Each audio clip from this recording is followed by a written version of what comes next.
Had a messenger boy that used to come in there a lot, and his name was Bogen. Bogen? We called him Obie, and that's how he got to be acquainted with him, and that was a brother to Vic, a younger brother. They were raised on a farm in Kenyon, Minnesota. And they were a bunch of Norwegians.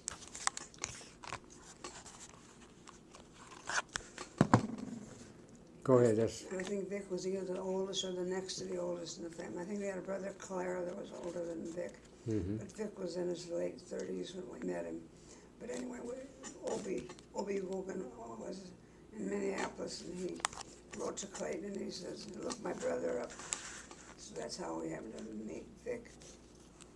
Vic was in the Army, and he was in the kind of fixing cars and trucks and stuff, and he was in a shop. Like a motor pool, do they call them? Yeah. And he thought he was set for the whole duration of the war there, you know. He'd be safe? He'd be safe, and all of a sudden they took him over and put him in the Battle of the Bulge. That was Obie Bogen? That was Vic Bogen. Oh, it was Vic Bogen. Obie was already overseas. So Vic Bogen wound up in the Battle of the Bulge? Yeah, and he already had a tick before he left, and Clayton said he had a real bad one when he came back. He had a twitch in his eyes, and he was real nervous. He died of cancer about 10 years later, I think. Yeah, that must have been a tough time for everybody, huh? But anyway, that's how we happened to live with him, because he was going to get married, and he needed someone to share the apartment with him, because he couldn't afford the rent. It was a nice big apartment. It was on overlooking Bay Street, and you could see Alcatraz from her living room window. Bay Street? That's the last street before the bay. Okay. Okay, so it ran like running along the riverfront, only along the bay it ran? Not into the bay, but along the side of it? The ocean. The ocean, well, okay, well, the ocean, not the bay, not San Francisco Bay, but, well, that's not that important. So anyway, was that the one that you moved into with Vic? Yeah. It was nice big rooms, and when we moved into our other apartment, it was smaller rooms. It was the same setup. Oh, you didn't keep that place. Which one had the Murphy beds, the second one? They both had Murphy beds. Oh. That's quite common in San Francisco. So it was nice and big, but it wasn't what we'd consider a big apartment here with 2 bedrooms or anything like that, though. No, it was just a big rooms, but the kitchen was small, and we were both pregnant, and we couldn't both be in the same room at the same time. So we took turns getting supper. She said that I saved her money, because when I did the shopping, it always was cheaper than when she did the shopping. Oh, yeah. She just grabbed stuff and went, and you kind of looked at what the price was, huh? But anyway, they got married, and they were ready to move into that apartment, but they needed someone to share it with them, so the rent was $60 a month. 60 a month, yeah, and you were making, when you worked, 30 a month? Or Dad's income was 60 a month. Yeah. And it was 60 a month for the rent, but you split it, so.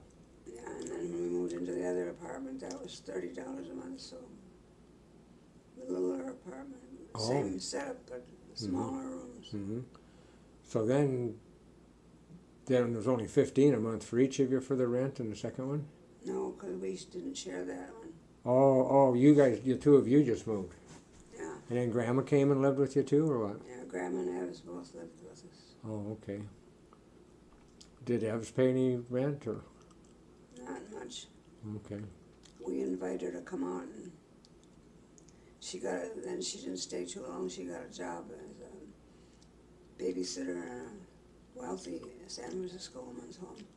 Flood, their name was Flood. Oh, I didn't know about that. So she probably had a pretty nice place to live then, huh? Yeah. Or did she live with them?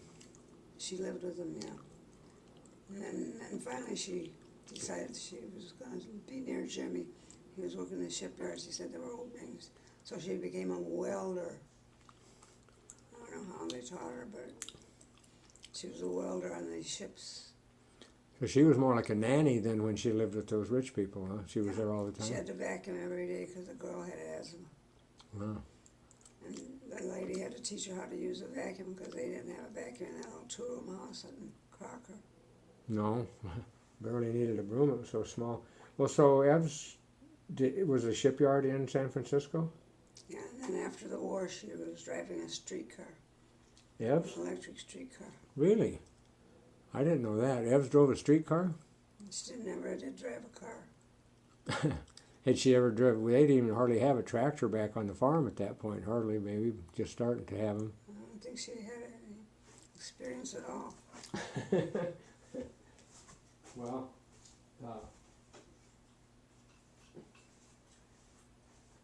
so you were telling me the other day now Vic Bogen used Walt's car when Walt was out at sea? Yeah, and Walt left his car with him. Because Walt had met him too when Clayton did. See, Clayton was stationed out there for about 4 months before I came out there. And so Walt came in once then and they got together and they met Vic, and so Obie had written and said that his brother was there. And so that's how I met Vic. But he was using Walt's car. Walt left it with him and said, you can use it. And then they were getting tickets all over the place, and Walt gets threatening letters from the police department. We're going to arrest you if you don't pay these fines. Walt says, I'm in the middle of the ocean. Then they sent him another threatening letter? I don't know if they did or not after that. But anyway, yeah, Vic must have let us use that car to get you from the hospital, because Dad and I and you came in that little, this is a coupe, Model A coupe. And that was Walt's, actually? With Walt's car, yeah. But Vic Bogen had been getting tickets on it. You're lucky we didn't all three get thrown in jail, huh?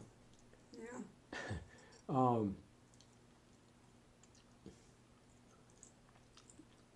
How did that cost Walt a lot of money when he came home? I don't know how, no, I don't think he ever had to pay him either. They forgave him or being in the service or what, I don't remember. But Walt didn't come for months after that. Did Vic keep piling up tickets, or he I quit? don't know if he did or not after that letter Walt wrote to him, I think, and told him to cut it out. Well, Vic Bogen, one day Dad and I were driving around in St. Paul, and he pointed at a gas station or something that Vic Bogen had. One of his brothers, probably Claire. Oh, okay. That was the older brother. They had about 7 kids, and most of them were boys. And they may have all been boys. I don't Were they all from St. Paul originally? know. They grew up on a farm near Kenyon. Oh, right. You said that. Where's Kenyon at? I don't know, southern Minnesota, I think.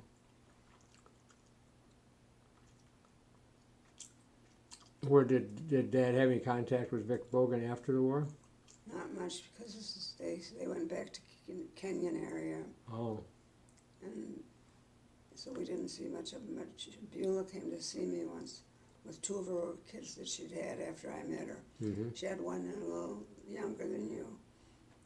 And he was a big, long, ugly kid. He was real long and hungry all the time. And the doctor said he's going to be heavy when he gets older if you keep feeding him every time he fusses. Uh-huh. She said, what am I supposed to do? Mm-hmm. But anyway, he wanted her to quit smoking when she was pregnant. And she couldn't. Mm-hmm. He said, if you have to smoke only 8 a day. And she was hard pressed to do that. Mm-hmm. Yeah. It's a tough one, even when 2 you of care her about kids your had kid. cerebral palsy, but they were mild cases.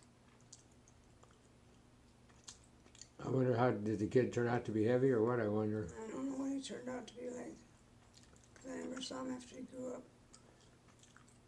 Be interesting to. But the 2 that had cerebral palsy were with her when she came to visit me, and they seemed all right, but they were definitely a little bit shaky or something. Mm-hmm. They definitely had some problems. Yeah.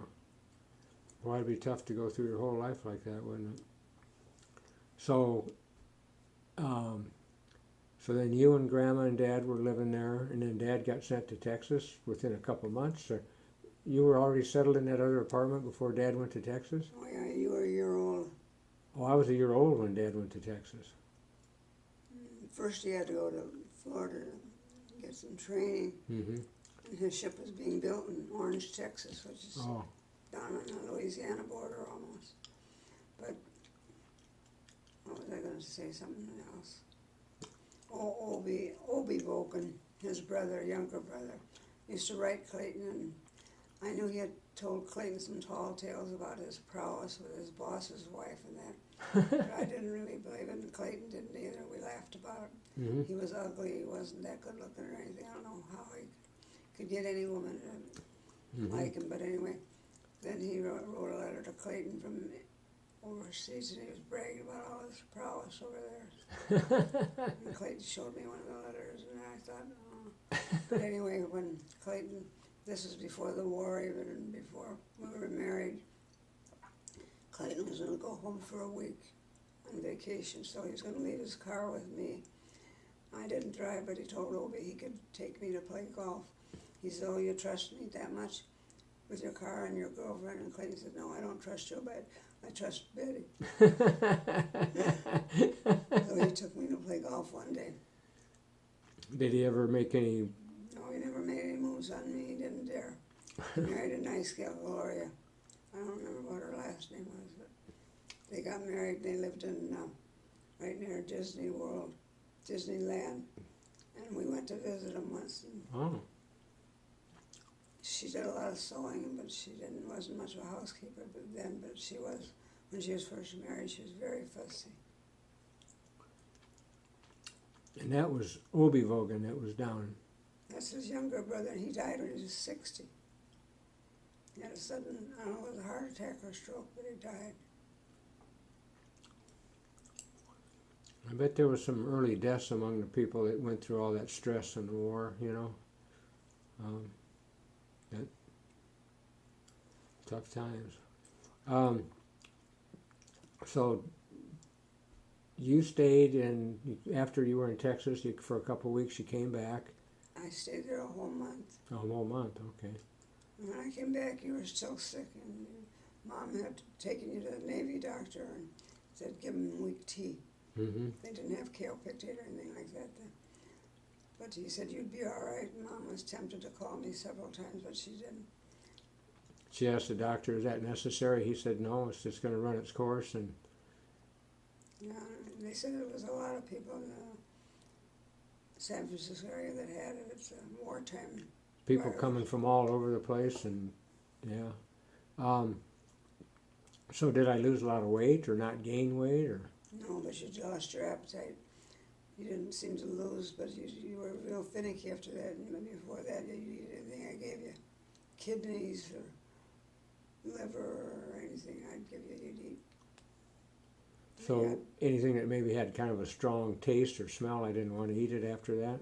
It's like Ronnie did after he had his appendix out too. He wouldn't eat anything creamy. Hmm. You know, they think that maybe there is a use for the appendix after all. You know, the bacteria in our gut that we talk about with yogurt and stuff? They think the appendix stores some of that so that if we lose it out of the rest of it, there's a culture waiting there to expand. You know, Your appendix are supposed to fight infection, I know. yeah. Well, that's Kind of probably, like your tonsils. yeah, yeah.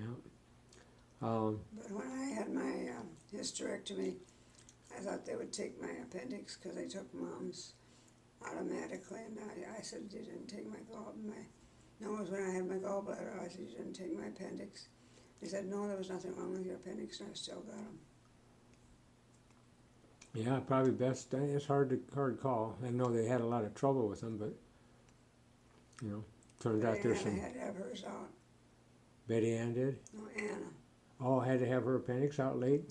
Yeah, when Cliffy was sick, she said, I can't have my appendix out. I have an invalid son at home, and he said, well, you go home, but you'll be right back. Mm-hmm. So Marvine was with her, and she says, oh, I can take care of Cliffy. Marvine? Yeah, I watched her feed her, so she. Oh, that's right. Marvine was already living there. Yeah. Or, well, I guess not until he got over in the big house, but the new house. I think they already had the big house. So, Anyway, so that's when Grandma had her appendix house? After, she was in her 60s, I think, early 60s or late 50s maybe. was her appendix in the right place? Did they have any trouble finding out what? No, it was Hank. That was in the wrong place. Yeah. Yeah. I was just wondering if maybe the Berkeys had it too, but No, it's just the Obermeyer side. And Pauline had diabetes. She was Grandpa's sister. She died of it in her late 50s. Pauline died of diabetes? I think that's what we assumed. We found out she died. Who was the other one that married the Brown? That was Lottie. And she had diabetes too as she got older anyway. Yeah, she got older, but she was heavy. But Pauline was big boned and tall, but fairly heavy, but not as heavy as Lottie. Mm-hmm. Lottie was short and fat. But Pauline had the diabetes in her 50s, bad enough to do her in, huh? Well, I think we always assumed that was it, but I don't know if that was what. Hmm. But Dad stayed with her. Dad and Walt stayed with her in the winter in Bradley because they couldn't drive back and forth in the winter to school. So they boarded with them all week and then go home weekends. And work. And Dad remembers her complaining a lot. Not she didn't know he heard, but about those boys and how much they ate and all that stuff. Did they have a store or something over there? Yeah, they had a store. Yeah. Did Dad tell Hank she was complaining, and maybe Hank wasn't giving her enough money to feed him either, you know? I don't know. I doubt if Dad told his dad anything. That's When Dad was in business college, Grandpa sold a cow for $60, I think it was, mm-hmm. to pay for his tuition. And he had to get a job right away in a hotel there, washing dishes to pay for his board and room. Mm-hmm. And so he went for a year to business college there in Mitchell. And one night in the winter, he wanted to go home, so he hitchhiked. And he got in a car with a guy that tried to get fresh with him. So they stopped at a gas station. Dad went in the restroom, locked the door, and he wouldn't come on. The guy yelled and hollered and pounded and finally left. He didn't dare say anything to the gas station owner. He'd have been in trouble. The guy. Yeah, yeah. So anyway, then Dad finally came out, and then he had to hitchhike the rest of the way home anyway, and didn't get another ride for a long time, and about froze. He didn't have good clothes to keep him warm or anything, and it was a cold January night, I suppose. Yeah. But then, anyway, that same night he stopped in Watertown because he could get a ride to Watertown, he hoped.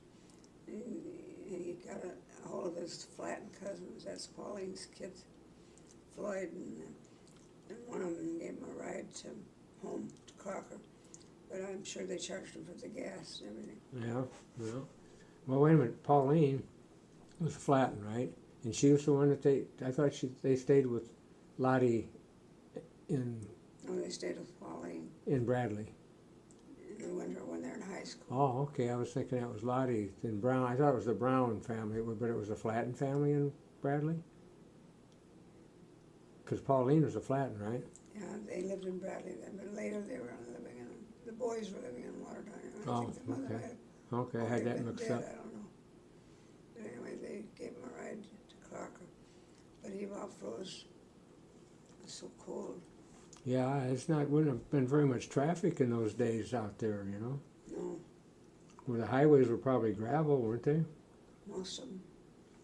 Wow. In fact, when he was selling a farm machinery out there, it was mostly gravel roads. Gotta love those interstates. I always remember Graham Obermeyer talking about the, not the Warwicks, not the Hogans? Fromdals. No, Strump's Nest? No, more in that area, not the direct. And when they said, it's so nice to travel on the gravel. To travel on the gravel, and she had an accent. Yeah, you did a better job with the accent than I did. And that was, who's that? Well, there was another big family of people, you know, not Rasmussen, not Not the Strump, Hogans. but could have been the Hogans, yeah. Anyway, it was one of them that she was quoting with that, because they had mud roads if it rained for a while, you know. And Could have been Mugger too. no, it was our local, very local bunch of people of it, The northern. Muggers are more from Florence or Yeah, I guess I didn't know where they were from. By the time I knew them, they were living up in North Dakota, it seemed like. yeah, that's when Marvin was up there. Yeah. Anyway, it's yeah. How'd you say that again? It's so nice. So nice to travel on the gravel. Gravel. Yeah, I can't. The farm kids call those the big wide road when they put it in the pavement. The big wide road on Highway 20? Yeah. I gotta get to bed. My eyes are wanting to shut. Yeah, yeah, well, I was kind of surprised you talking about this tomorrow, and then all of a sudden you just talk for 20 minutes, and your voice is not bad, but the other night you were saying when we got done, that's a good thing you quit, or the other morning when the phone rang, because your voice was feeling funny. Is it feeling funny now? No, but You're it's just tired. hard to, Yeah. hard Okay. to make Well, it sound good. that's the first that you've been feeling anything like doing this at this time of day for quite a while. I know it. I'm usually a zombie by now. Yeah, well, I hope it doesn't stay extreme, and I hope it gets to, but yet it's a good sign otherwise. Okay, well, I'll shut this down then, and good night. We'll talk in the morning about your first 2 years. We'll get to Oh that yeah, we yet. never get to that, do we? You're starting to sound like Mark Twain's story about the jumping frog at Calaveras County, Oh, yeah. where he never got to the point. That's what my mom was. I used to say, get to the point. I don't either, so. Alrighty, well,